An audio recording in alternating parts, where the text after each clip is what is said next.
Let's talk about this Barbenheimer thing, shall we? We already did Barbie, so now let's talk about the second movie. And this movie is no dull comedy. This is an intense 3-hour drama about a man whose science literally changed the world. And critically speaking, according to J. Robert Oppenheimer, theory will take you only so far.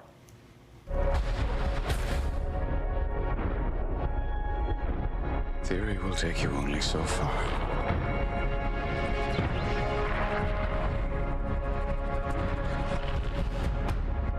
I don't know if we can be trusted with such a weapon. Okay, now it's on. But I do know that director Christopher Nolan can be trusted with this subject matter. Oppenheimer is a cinematic powerhouse, meaning the writing mixed with the vivid, stunning pictures and the vast, epic score of music that's staged around this star-studded group of talented actors. It could have been a big mess, but in Nolan's hands, it's really close to a masterpiece. The 3-hour length is not a problem. During the first half hour, I felt like I was waiting for something to happen. And then when it does happen, I realized that we were all waiting for something to happen when there is war. And the filmmaker puts you in the mood of the time.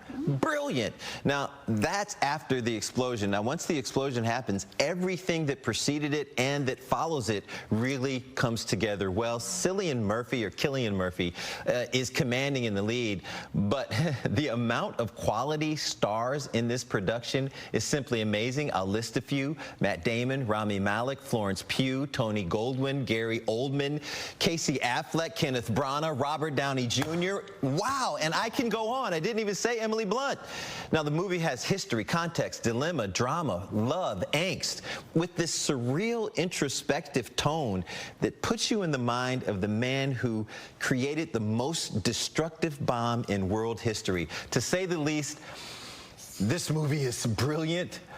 There's an awkward but compelling nude scene, but it actually adds to the lure as well. Oppenheimer definitely gets a thumbs up for me. It's a B+ because I actually think he could have cut the length down. Christopher Nolan really knows how to make a film, though. It's a film that you want to see twice, once for story, and then you want to see it a second time for artistry. Oppenheimer is rated R. It's an obvious thumbs up for me, and it's about the way he makes a movie. There's one scene where he's talking to the employees of the Manhattan Project in Los Alamos, where they built the A-bomb, the atom bomb. And it's puts you in his mind as he's telling a speech in a way that only Christopher Nolan can do. And that's why I say, when I talk to film students, this is why you go watch Christopher Nolan. If I were a professor at a college, I would take them to watch it for specific scenes on how you put an audience in the mood of not only the time, but in the mood of the actor. I could continue to talk about this movie because it's really good.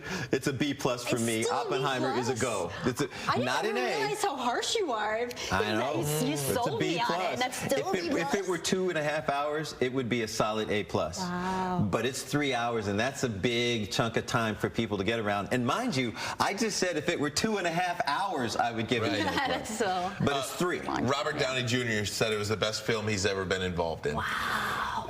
And his character develops and really comes to fruition in the end. It's wild. So you explained it like as you watch all the stuff you saw before now makes more sense. After, is it the type of thing that you'd watch again and be like, oh, now I get it, watching it this way? Because I feel like I missed some things, and then the way it begins, and after that incident happens, it puts you back in the mindset, and you kind of want to walk through it again. So cinematically, seeing how the little tricks and how he puts you in the mood of the time. He really is great at doing that.